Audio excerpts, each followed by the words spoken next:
France, 1760. The Wonder Man of Europe runs for his life. No records exist of his birth, death, or true identity.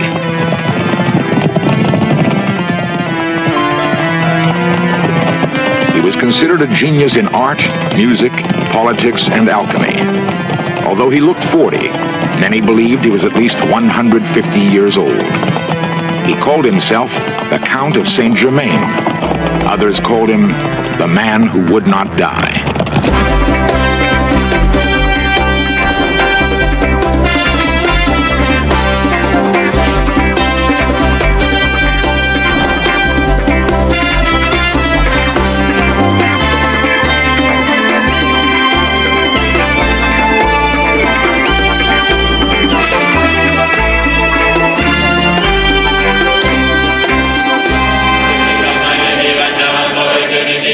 There are people in contemporary America who believe that Saint-Germain is very much with us.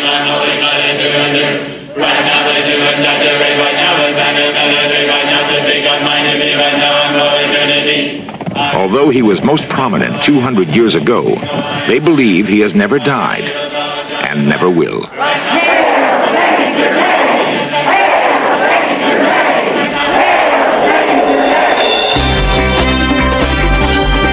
This series presents information based in part on theory and conjecture. The producer's purpose is to suggest some possible explanations, but not necessarily the only ones, to the mysteries we will examine.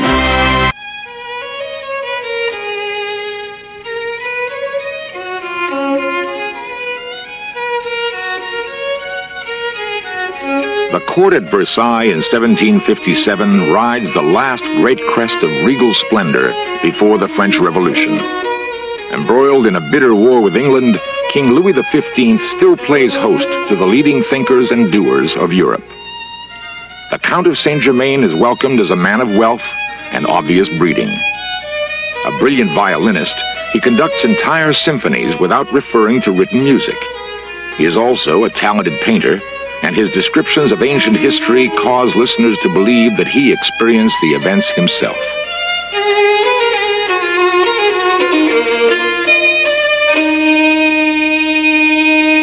In recreations based on actual memoirs, Saint-Germain fascinates the elite of France, including Voltaire, Madame Pompadour, and especially King Louis. I liked and admired the man. In his way, he was brilliant, a scientist and a historian. He amused and astounded me. Why, once he removed a large flaw from this very beautiful diamond and tripled its worth. I set him up in a laboratory at the Trianon. He used to teach me chemistry. He even said I had a natural aptitude for it. During years spent in India, Saint-Germain supposedly learned how to remove flaws from diamonds and change base metals to gold. It was written that he performed both feats often enough to dissuade doubters. Skilled as a chemist, it was also rumored that he possessed a magic elixir of life. Saint-Germain neither confirmed nor denied anything said about him. How old was he? 100? 200? 2,000 years? He either smiled or responded with cheerful evasiveness. He spoke at least a dozen languages so fluently that in any country he visited, he was accepted as a native. But where was he actually from? Portugal? Egypt? Atlantis? The fog-shrouded Carpathian mountains of Transylvania have hidden many legendary figures. One might have been Saint-Germain as a small boy. When Prince Franz Rákóczi lost control of Hungary, his two older sons were placed under house arrest in Vienna. His third son, possibly Saint-Germain, traveled secretly from Transylvania to Florence and the protection of the House of Medici. If this story, one of so many, is true, it would explain Saint-Germain's extraordinary education and appreciation of fine art. According to memoirs, the Count was slim, well-proportioned, and of medium height. His features were pleasant, and his eyes possessed a great fascination. Those who looked into them were profoundly influenced. His sense of humor and courtly manner made him especially attractive to women. Among them, King Louis's mistress, Madame Pompadour. He was a truly delightful person, and he knew all of the European languages, and he was very entertaining. The king, you know, is easily bored, but never by Saint-Germain. And yet there was a mystery to him. Nobody knew where he came from or his true identity. And there was a strangeness. Some of my very elderly friends at court said they had known him for 50 years, and yet he never seemed to age. If he had a magic elixir of life, I wish he had given some to me. Casanova, the Italian opportunist, resented his rival's success. Saint-Germain is a charlatan and an impostor. He thinks he's a prodigy in everything. Oh, he's very clever. And with his tricks, he has the capability to amuse. He can make the women admire him. But then, I know something of the ladies myself. One very mysterious thing. In all of the banquets we have attended together, I have never seen him eat one morsel of food. While his peers gorged at banquets, Saint-Germain dined alone on light portions of cereal, vegetables, and the white meat of chicken. Was this his secret for long life? Small, balanced meals? Voltaire, France's aging intellectual, expressed great admiration for Saint-Germain. He is a very learned man and a Freemason. His knowledge of history is so extraordinary, it makes one believe he lived through the events himself. One could believe it would take more than one lifetime to absorb so much knowledge. Thus, the man must be immortal. He was so knowledgeable in politics and history that I used to send him on secret missions to make peace with England, but that was my mistake. I went over the head of my foreign minister, who naturally was furious. Of course, I had to pretend that I knew nothing of the affair. Choiseul was going to arrest him, but he escaped and disappeared. Envious of Saint-Germain's influence on the king, Choiseul, Louis's foreign minister, ordered him arrested and shot as an English spy.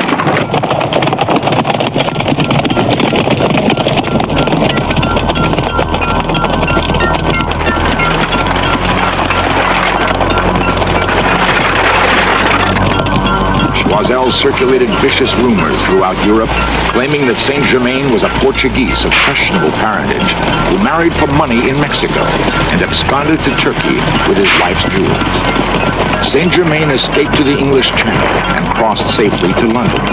However, Choiseul's ugly stories followed him wherever he wandered, even to Russia. In St. Petersburg, Saint-Germain joined a conspiracy to overthrow Tsar Peter in 1762.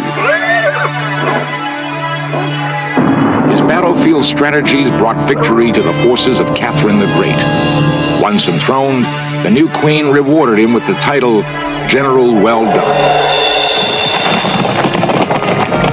The legend of the brilliant count preceded him to the distinguished courts and drawing rooms of Europe.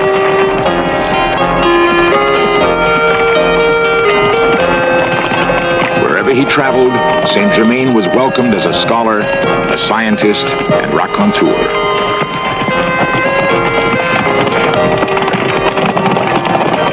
Most of his activities were shrouded in mystery, but it is known that he formed secret societies dealing with the occult and warned the crowned heads of many nations that the collapse of the French monarchy would eventually doom them as well.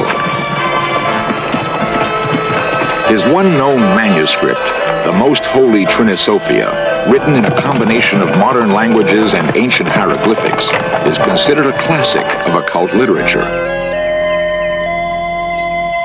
The final years of Saint-Germain's known life were spent in Hesse-Kassel, Germany. He divided his time between experiments in alchemy and meetings of his secret societies. Few people knew Saint Germain as well as Prince Charles, his last known confidant and benefactor. In 1784, word spread across Europe that Saint Germain lay mortally ill in the castle of Prince Charles.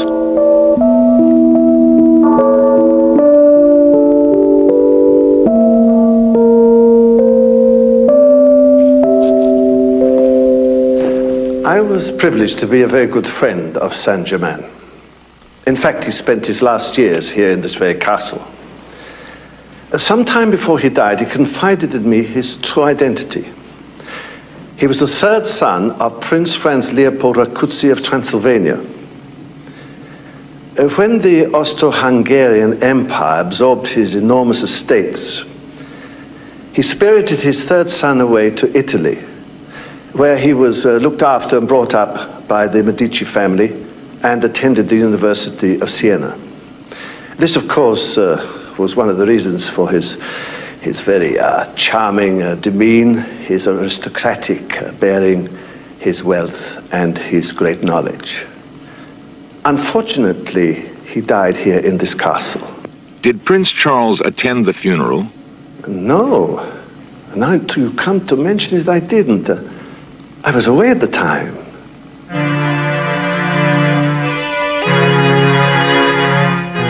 There are no records of Saint Germain's burial.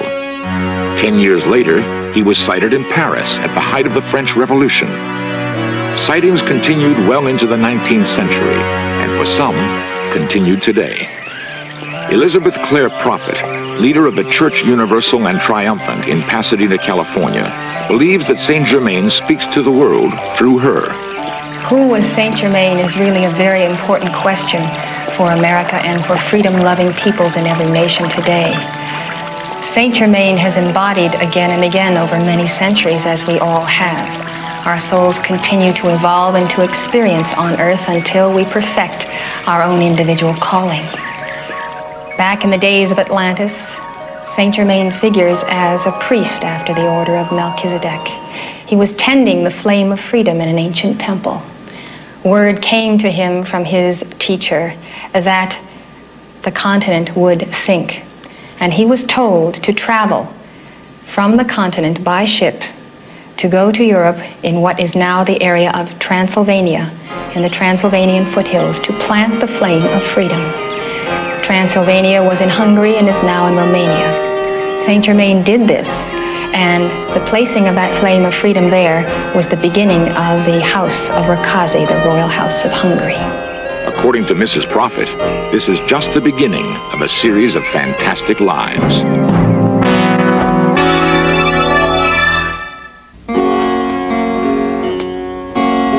Elizabeth Clare Prophet believes that Saint Germain has appeared on earth at key moments in history. After the ascension of Jesus Christ, Joseph of Arimathea traveled by ship to the British Isles with the cup used at the Last Supper.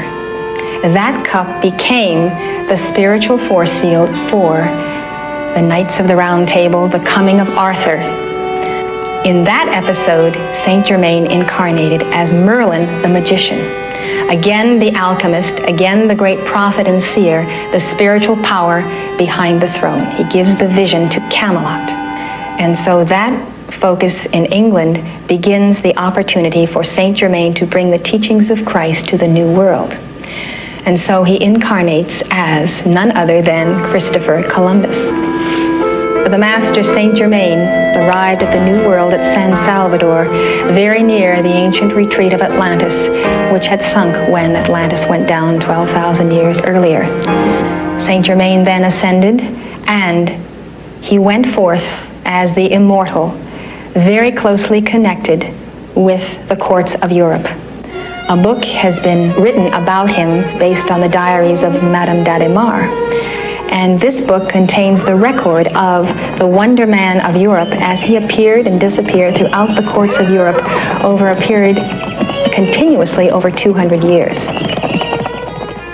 He astonished those around him. He appeared youthful. He wore diamonds on every finger. He precipitated jewels. But his main mission was to warn the heads of state of the coming cataclysm that ensued in the French Revolution. All that he predicted came to pass. Still having the desire to form a United States of Europe, he contacted Napoleon to form that unity.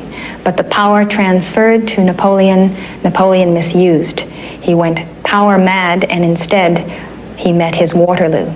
Dr. Peter Ryle, professor of European history at UCLA, holds a different viewpoint. I think Saint-Germain was a typical adventurer of the 18th century. He was a man similar to Casanova, similar to Cagliostro, similar to a whole slew of men who populated the last half of the 18th century, plying the trade of mystical religion, pseudoscience, in an attempt to milk as much money as they could from the rich, the wealthy, and the gullible.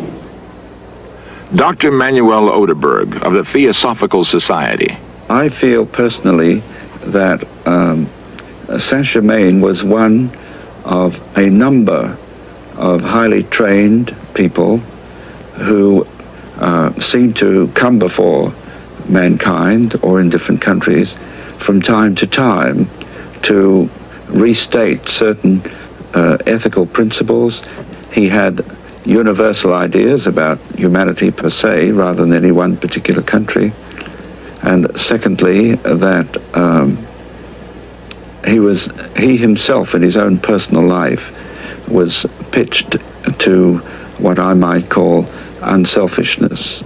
People like Saint-Germain and Cagliostro could come in and partly use the scientific ideas that were floating about and partly accept them, because they were not totally phonies. I'm not trying to say that.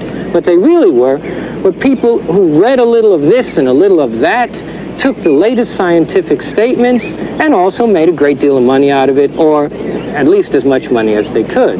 At that time, then, he turned his attention to the United States, where he had already been working behind the scenes with George Washington, Thomas Jefferson, Benjamin Franklin, in actually preparing the Constitution of the United States and inspiring that declaration, as well as the revolution, the freedom of those independent colonies. Just at the moment of indecision, at precisely 5 o'clock, July 4th, 1776, Saint-Germain appeared on the balcony. The doors remained locked, but he appeared. He gave an impassioned speech to the delegates, and he told them to sign that document. And the energy that he released was so intense that immediately they coalesced, and they all signed the document, beginning with John Hancock. As to the length of Saint-Germain's life, once again, the experts disagree. Saint-Germain's supposed longevity is again a traditional ploy used by people who claim to be magicians or alchemists to prove that they have discovered the magic elixir of life. The fact of not eating in public, I think, is a very, very, very intelligent ploy of showing that somehow you ingest different types of foods as normal human beings do. There was a rumor that he had died in 1784, but there are memoirs by the Comtesse d'Ardema, the French lady-in-waiting to Marie Antoinette, indicating that he was seen after 1784, and in fact for some years afterwards. So what I really meant was that it wasn't a fact that he had died in 1784. Saint-Germain, Saint-Germain, Saint-Germain. All hail the knight commander, all hail Saint-Germain.